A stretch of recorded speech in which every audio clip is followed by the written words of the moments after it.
ഓണാഘോഷത്തിന് സമാപനം കുറിച്ച് നാളെ തൃശ്ശൂർ നഗരത്തിൽ പുലികൾ ഇറങ്ങും. മുഴുവൻ ദേശങ്ങളിലും ഇതിനുള്ള അവസാനഘട്ട ഒരുക്കത്തിലാണ്. 7 ടീമുകളാണ് ഇത്തവണ പുലികളിയിൽ പങ്കെടുക്കുന്നത്. എല്ലായിടത്തും ചമയ പ്രദർശനം ആരംഭിച്ചു. നാളെ പുലികൾ കെട്ടാനുള്ള ചമയങ്ങളുടെ പ്രദർശനം ആരംഭിച്ചിട്ടുണ്ട്. അതോടൊപ്പം തന്നെ ദേഹത്ത് വരയ്ക്കാനായിട്ടുള്ള പെയിൻറ് അതിൻ്റെ ഒക്കെ വർക്ക് ആരംഭിച്ചു കഴിഞ്ഞു. ഇപ്പോൾ ഓരോ ദേശങ്ങളും അതിൻ്റെ അവസാനഘട്ട പണിപ്പുരയിലേക്ക് പോകുന്നു. ഇപ്പോൾ നിങ്ങൾ ശങ്കരൻകുളങ്ങര ദേശമാണ്. എത്ര വർഷത്തിന് ശേഷമാണ് ഇപ്പോൾ നിങ്ങൾ വീണ്ടും? 4 വർഷത്തിന് ശേഷമാണ് നമ്മളിപ്പോൾ രണ്ടാമത് ഇറങ്ങിയിട്ടുള്ളത്. ഇത് ഇത്തവണ നിങ്ങളുടെ എത്ര ഒരുക്കങ്ങളൊക്കെ ഇതുവരെയായി? നമ്മളിപ്പോൾ 51 പുലിയാണുള്ളത്. പിന്നെ എല്ലാവർക്കും ഓരോ ടേബിളോ ഒരു പുലി വണ്ടി അങ്ങനെയാണ് ഇപ്പോൾ ചെയ്തിട്ടുള്ളത്. പിന്നെ ബാക്കിയുള്ള ഒരുക്കങ്ങളിപ്പോൾ ഏകദേശം ഒരു ഇതായി. ഇപ്പോൾ ഉച്ച കഴിഞ്ഞ് കഴിഞ്ഞാൽ പെയിൻറ് അരയ്ക്കാനുള്ള സെറ്റപ്പ് നോക്കണം. ഇത് എത്ര ഇത്തവണ വനിതാ പുലികളുണ്ടോ അതോ കുട്ടിപ്പുലികൾ? വനിതാ പുലികളൊന്നുമില്ല. നമ്മൾ സാധാരണ ആൾക്കാർ ഇവിടെ ദേശത്തെ ആൾക്കാരും പിന്നെ കുറച്ച് പുറമേത്തെ ആൾക്കാർ അങ്ങനെ കൂടിയിട്ടാണ് ചെയ്യുന്നത്. 4 വയസ്സായ കുട്ടി നമ്മുടെ ഇടുന്നുണ്ട് ഇക്കൊല്ലം. 4 വയസ്സുള്ള കുട്ടി? 4 വയസ്സായ കുട്ടി വേഷമുണ്ട് ഇത്തവണ നമ്മുടെ കയ്യിൽ. എത്ര ചിലവ് വരും ശരിക്കും? ഇതിന് ശരിക്കും പറഞ്ഞാൽ ഒരു 13-14 ലക്ഷം രൂപയുടെ അടുത്ത് ഒരു ടീമിന് ചിലവ് വരുന്നുണ്ട് മൊത്തം.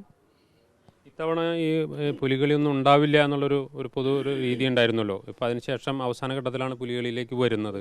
അത് എന്തെങ്കിലും രീതിയിൽ ഒരു അനിശ്ചിതത്വം ഉണ്ടാക്കിയിട്ടുണ്ടോ?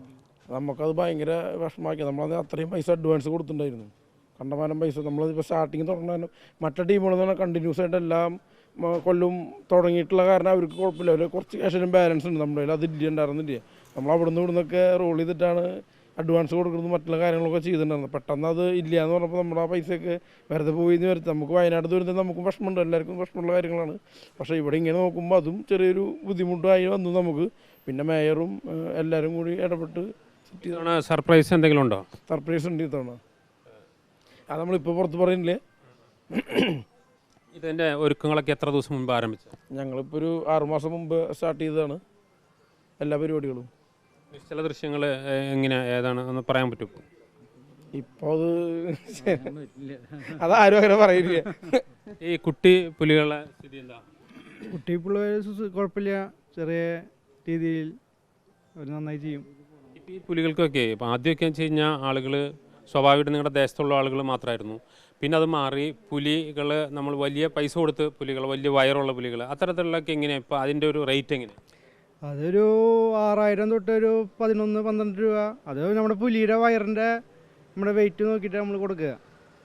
അതിനെ കയറി പോവും. വയറ് വെച്ചിട്ടാണ് ഇപ്പോൾ പൈസ കൂടുന്നത്? അതെ അതെ അതെ, വയറ് വെച്ചിട്ടാണ്. വലിയ ഡിമാൻഡാണ് വയറുള്ളവർ. അതെ, വലിയ ഡിമാൻഡാ. എത്ര വയറുള്ള പുലികളുണ്ടാവും? വയറുള്ളൊരു 10-15 ഉണ്ട് വയറുള്ള ആൾക്കാർ. പിന്നെ ഇതിൽ കളിയാണ്, വയറ് മാത്രമല്ല നമ്മൾ നോക്കുന്നത്, കളിയാണ് ഏറ്റവും. പുലിക്കളിയിൽ പ്രൈസ് ഉണ്ട്. ആ കിട്ടുന്ന പ്രൈസ് നമ്മൾ അവർ നോക്കണത് വയറ് നോക്കിയിട്ടല്ല, കളിക്കണ നോക്കിയിട്ടാണ് അവർ പ്രൈസ് കൊടുക്കുക. നമുക്കപ്പോൾ വണ്ണം കുറഞ്ഞ ആൾക്കാരാണ് ഏറ്റവും കൂടുതൽ നല്ലതെന്ന്. അവരാകുമ്പോൾ അടിപൊളിയായിട്ട് കളിക്കും. മറ്റൊരാകൂടി വയറ് കുലിക്കൽ മാത്രമല്ലോ, വേറെ അവർ കളിക്കാൻ ബുദ്ധിമുട്ടുണ്ട്. മണിക്ക് ഇവിടുന്ന് പുറപ്പെടുക?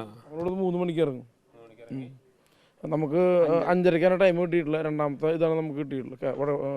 5:30 കിട്ടിയിട്ടുള്ളത് നമുക്ക്. 51 കൂടുതൽ പാടില്ല എന്നുള്ള നിയമം? പാടില്ല എന്നല്ല, വെക്കണമെങ്കിൽ വെക്കാൻ കുഴപ്പമില്ല. നമ്മൾ 51, 35 തൊട്ട് 51 വരെ മിനിമം വെക്കാൻ പറഞ്ഞിട്ടുള്ളത്. അങ്ങനെ നമ്മൾ 51 ആക്കി. അതിലെല്ലാ ദേശങ്ങളും അതിൻ്റെ അവസാന ഘട്ടത്തിലേക്ക് കടന്നു കഴിഞ്ഞു. ഇനി നാളെ പുലർച്ചയോടുകൂടി പുലികളുടെ ദേഹത്ത് പുലിയുടെ രൂപങ്ങൾ വരയ്ക്കുക. അതിനുശേഷം ഏകദേശം 2-2:30 കൂടി ഓരോ ദേശങ്ങളിൽ നിന്നുള്ള പോലീസ് സംഘങ്ങൾ വടക്കുന്നാഥ ക്ഷേത്രത്തിന് മുന്നിലേക്ക്, അതായത് സ്വരാജ് റൗണ്ടിലേക്ക് പുറപ്പെടും. അവിടെ വെച്ച് ആണ് അതിഗംഭീരമായ തൃശ്ശൂർ നഗരത്തെ ഒരുപക്ഷെ പൂരത്തിന് ശേഷം ഏറ്റവും അധികം ആളുകൾ എത്തിച്ചേരുന്നത് പുലികളിക്കാണ്. അതുകൊണ്ട് തന്നെ ഈ കഴിഞ്ഞ ദിവസങ്ങളുണ്ടായ ആശങ്കകളെല്ലാം മാറി എല്ലാവരും ഓണാഘോഷത്തിൻ്റെ അതിൻ്റെ ലഹരിയിലേക്ക് കടന്നു കഴിഞ്ഞു. അതിൻ്റെ സമാപനം കുറിക്കാനായിട്ടുള്ള എല്ലാവിധ ആവേശത്തോടു കൂടിയുള്ള പ്രവർത്തനങ്ങൾ അവസാന ഘട്ടത്തിൽ എത്തി നിൽക്കുന്നു. Reporter Jason, reporter Thrissur.